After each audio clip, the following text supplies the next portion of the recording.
Thanks. It has now been just over a year since a deadly pileup on the Ohio Turnpike. This was back on December 23rd, just a year ago. Crash involving more than 50 vehicles. Unfortunately, 4 people lost their lives. More than 70 were injured. Our Michael Sandlin, he talked to one survivor today who says looking back, it all feels like a dream.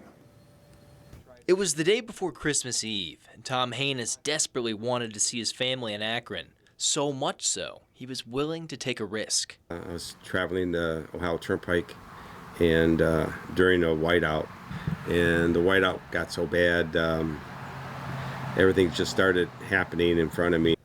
One after another, cars started colliding into each other. Hanus' truck smashed into the vehicle in front of him. He says he could hear the screams of those around him.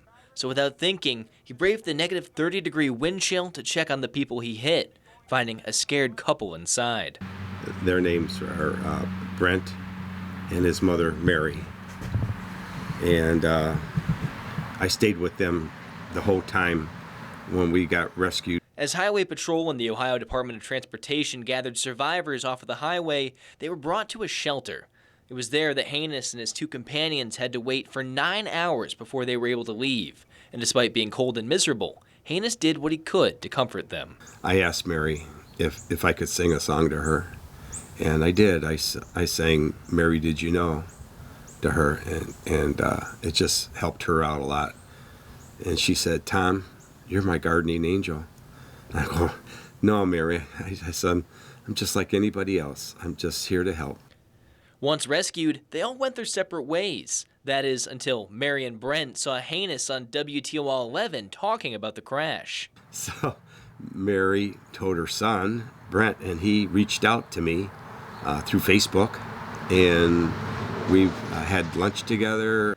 One lunch turned into 2, and soon a friendship was struck.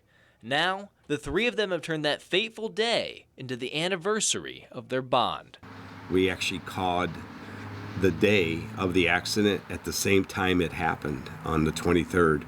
It's really crazy, but again, is it really crazy, or is it something that God intended it to be?